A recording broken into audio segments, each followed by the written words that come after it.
Hello, YouTube. Can't fucking believe this is my third time back on tonight, but what the fuck? I guess I might as well. So here I am. Now, if you're someone who has watched me at all, ever watched me before, then you should know the answer to this. But someone asked in my last video, and I somehow suspect he might be the same person who disliked the video.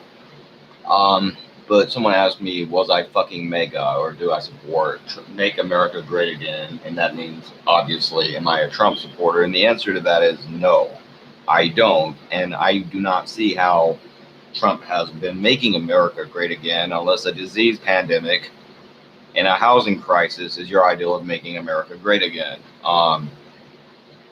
Although I will give him credit on foreign policy because I have seen where we have had improvements in terms of that. And I think had Hillary been president, we would, at the very least, we would have done much more in Syria, possibly invaded, and continue the funding of ISIL that I think Trump has largely stopped, or I've not been seeing much about that. Probably would have exacerbated and made problems with Russia wars, probably would have had a Cold War. I don't think we would have had what at least looked like progress with North Korea and possible arms deal with them. Those are things I will give him credit for. And I fucking look like I was defending the guy.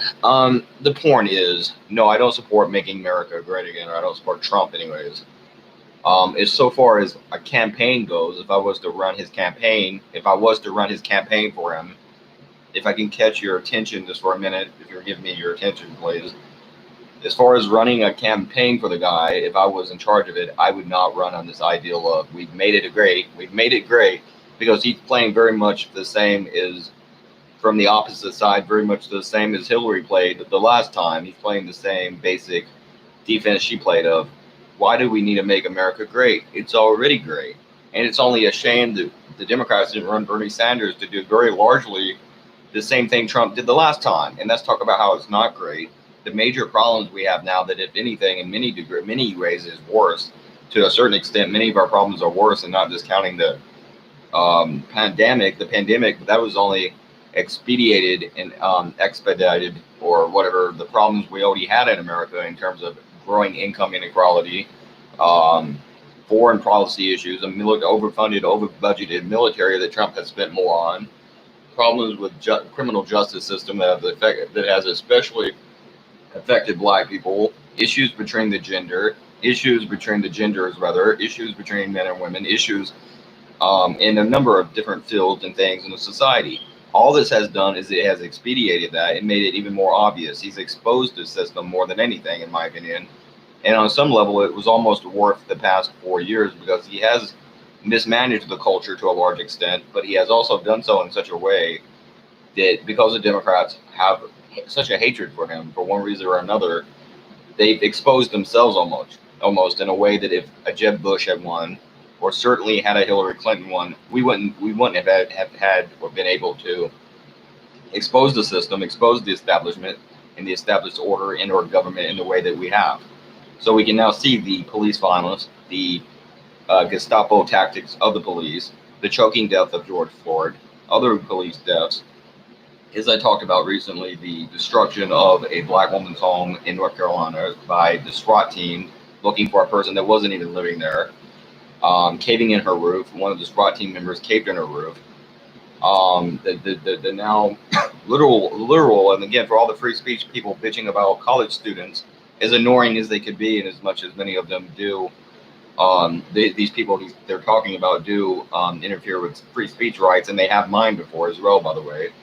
But as annoying and as obnoxious as they can be, it's nothing compared to unmarked police vehicles with military attire wearing black-clad cops in them, arresting people and abducting them off the streets, as has been happening to these protesters, peaceful protesters, and attacking peaceful protesters, as has been happening. And again, if you haven't noticed, I'm also listing, while I do this, not even necessarily intentionally doing so, I'm listing reasons why I'm not a Republican and why I am a progressive Democrat. But with that being said, the initial issue, but back to the point, I forget everything I was saying, but basically, he really should be playing. I need 4 more fucking years to help make it great. And of course, he would totally probably fuck everything up in that 4 years. But that's the fucking pitch he should be throwing, not we've made it great, because nothing is great and they don't have to see that. And again, like here's what I was saying. The pandemic rather, or the pandemic rather, did not or didn't really cause these problems. It only made it go faster and help the problems become worse, and no one can deny it. And when you have a pandemic killing American citizens and doing what it's doing, and the social distancing and the problems with the mask, and I do have to admit it is a little bit freaky watching people, like literally people in a store somewhere, freak out on a woman because she wouldn't wear a mask, and how some people are being a little bit crazy about that. But with that being said, regardless, I'm not against masks and I really don't care either way. But the point is, with that happening and with everything else happening, no one can deny we have problems, and it's exposing problems in the healthcare treatment. How Obamacare was a kind of a what's the word I'm looking for? It went right, almost right. It went to the right. That was Obama teetering right. I can't think of the word, but anyways, and then the Republicans basically rejected it. No, we're not going to sign it, and they pushed it through anyways. But they didn't want even the original healthcare plan put out by, I believe it was the Heritage Foundation that they had put out. That is basically a single payer mandate. That was what Obamacare was, that they put out, that might have helped with certain things like covering birth control, and this religious bullshit that the employers are all of a sudden big Christians while they work to death children in sweatshops for money and greed and profit. By the way, and do God knows what else on the weekends at their fucking mansions and their fucking haunted mansions and their eyes wide shut parties and everything else they do. But while they're doing that, they're all of a sudden Christians when it comes time to actually fund or give birth control funding to birth control for women. So those are things that the Obamacare mandate did help with. But the point is, that wasn't enough. We needed universal health care. We needed very much the same health care, Medicaid, Medicare system is what we have, or had what they have in Europe. Very much the same thing, very similar to that. And I support the Green New Deal that would push through a lot of these democratic ideals. And of course, it's a little bit less easy to sell now because it does look like they pushed literally every fucking democratic proposal ever in the history of humanity into the fucking bill. But it's still a better bill than nothing. It's a better bill than what we have, and it's better than Republican health care that if they really got what they wanted, it would just be starved, or not starved, but I guess if you get sick, die, and that's what they want. I remember a Democrat saying that once, and that's pretty much true, by the way. Or at least I think it was a Democrat, I forget. But anyways, the point is, we need that, and there's a lot of pork in there and a lot of things that would be covered by the Green New Deal that probably wouldn't actually go through in the end. But ultimately, that's what we need in this country is the Green New Deal that Alexandria Cortez proposed and supported. But anyways, what I was doing with the and I'll go over my policies if I haven't already done that. But no, I don't support Trump, in short. To get to the point, in a nutshell, I don't support Trump any longer. I did vote for him the last time because, as I was saying, I don't think Hillary Clinton is a fucking good president, and I don't support her. And I think had we elected her, we probably would have been in a major war of some kind at this point. I don't know what would have happened with Iran. I know what Trump did, but I don't think that would have been enough with her. She probably would have pushed for a war with Iran even more. And if you got some of these other Republicans in there, and you got someone like a John Bolton in there, and he has worked under Trump, but Trump kind of kept to his anti-war platform to a certain extent. I think after the killing of the Iranian general, that was actually, if I'm not mistaken, when he ousted the John Bolton asshole. So if it had been up to John Bolton, who even a lot of conservatives like Tucker Carlson, for example, one of the people that was accused here that I'm going to be talking about, didn't like, and he said that his platform, his record is better than his on foreign policy, and he has no record, but even no record would be better than John Bolton's because he literally is somebody that wants a war with everyone, and he hasn't ever met a war he didn't like or a country he didn't want to bomb.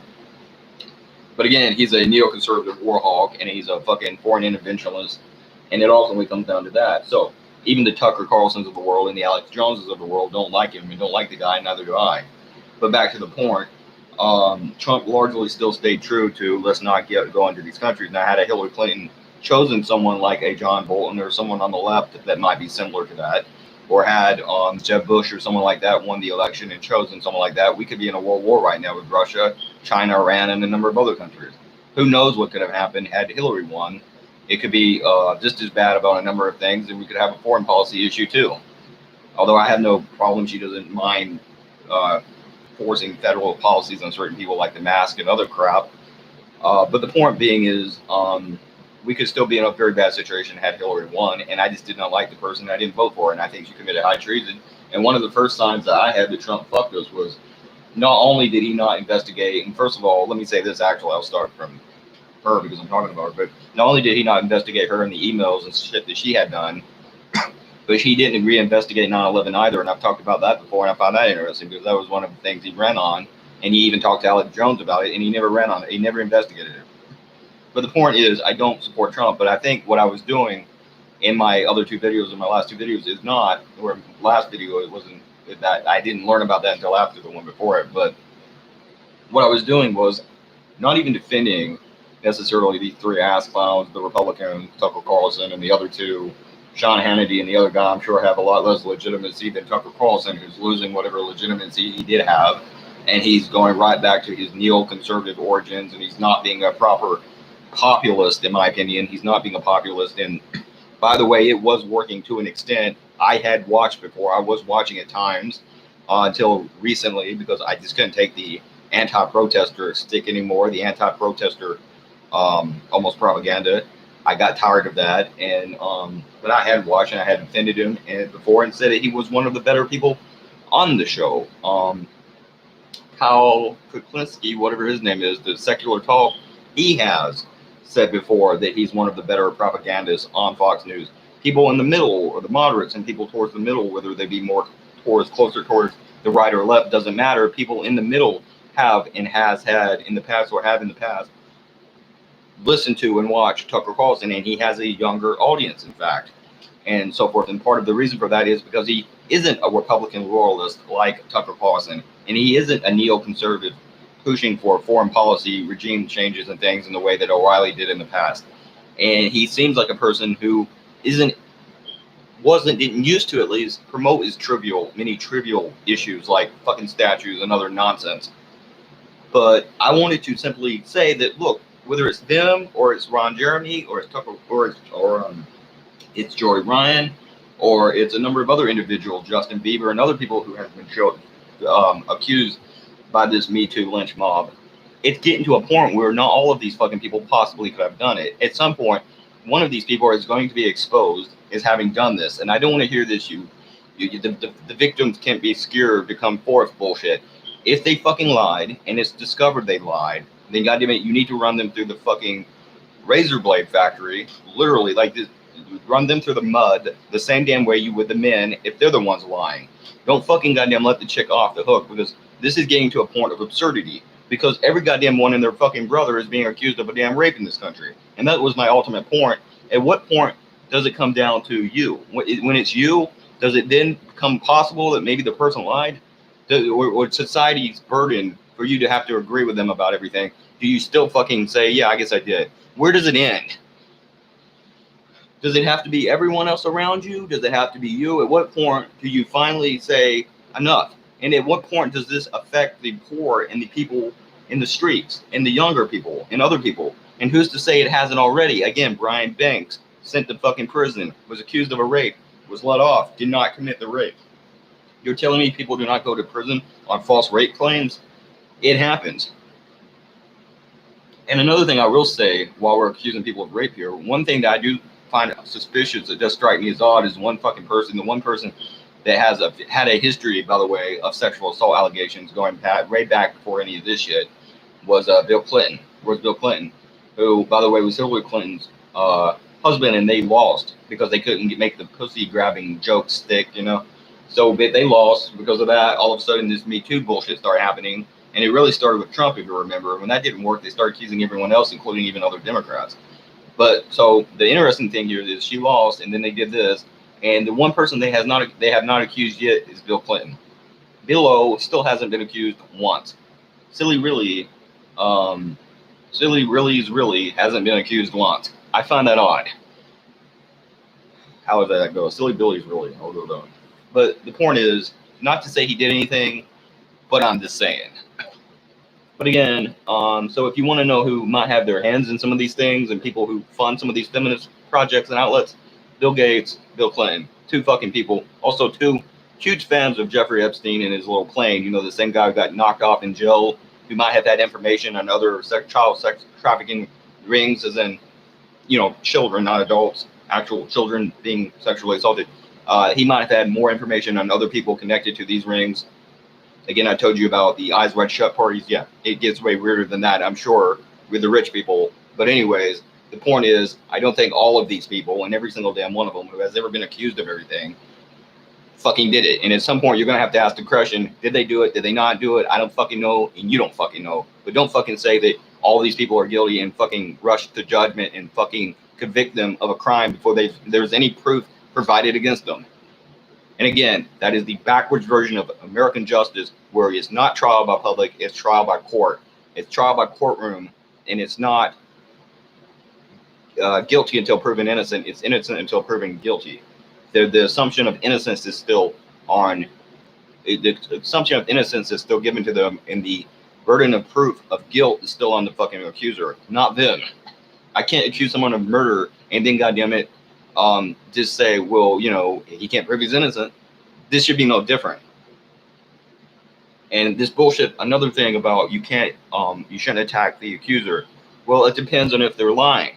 If you're accused of something and you know they're lying, then I'm not going to apologize. If you accuse me of this, I'm just telling you right now, I'm sorry, but I'm not going to fucking apologize for something I know I didn't do. And it's always that slight undertone of almost an apology. Of, I'm sorry about what happened to Mrs. Ford. You know, remember Kavanaugh, that asshole, and he's responsible for a lot of this shit the Supreme Court is doing, and I'm sure he's a fucking prick. But the point is, it's like, well, in ultimately, maybe the one reason they do that is because they're not innocent. Maybe they did do it. I don't know. But it's just odd to me where it's like, if you're fucking innocent, you're innocent. I wouldn't be stepping down from things and apologizing and issuing apologies and all this shit. If I knew I was innocent, I would be on attack. I would be on the attack. I would be in offensive mode. I wouldn't be playing defense against something I didn't even do. So that's weird. And again, it's cancel culture. It's affecting the culture where Shane Dawson, in over a decade, about a decade and a half, 15 fucking or so years of producing these fucking videos, 15 to 16 years of producing these fucking videos, Shane Dawson produced probably hundreds of thousands, if not millions of videos, a shit ton of videos. And they took, within 9 years, out of 9 years ago, they found one thing that he made an inappropriate joke about an underage girl. And that was enough to fuck him because he made a joke. It was a crude joke and a stupid one. It really wasn't even a joke. It was just him being an ass. But that's no reason to fucking ruin someone's entire career over it. But they found one thing. And that's cancel culture. And it's playing off that Me Too shit. Where now anyone that says anything is a fucking problem. And Joey Ryan, the wrestler, who flipped people with his dick. And he was sponsored by Pornhub is the word I'm looking for. All of a sudden now, he can't fucking do that anymore. His character is somehow tied to the things he supposedly did in real life. And maybe it was. Maybe that was his inspiration for it. But does that now mean someone else can't play a perverted character? What if it's a girl? Can they play it? And if it's a girl, why not a guy? Why? All because this guy did something if he is in fact guilty and he is guilty of the actions? What does that, or how does that affect what he portrays on TV? How does that affect other people's ability to do sexuality and use just basic corny jokes about like just perverted jokes and things and being an idiot and go out there with a 70s porn mustache and do what he does? Why is it that other people can't now do that on a wrestling show because he can? But as far as my policies and what I believe in, again, LGBT, I'm pro-LGBTQ, I'm pro-abortion, pro funding, pro-employers funding birth control, paying for birth control for employees, pro marijuana, marijuana. I'm anti-war. I'm an environmentalist. I'm more than diametrically opposed in my viewpoints to the Republicans, to people like Tucker, and for that matter, Trump and whoever else. And I don't agree with them or Fox News, and I don't agree with Fox News, and I don't agree with CNN or MSNBC for that matter. And I am a real progressive liberal and independent. But at the end of the day, that doesn't mean that I'm going to believe every damn time you accuse someone of a fucking rape. That's all. P666.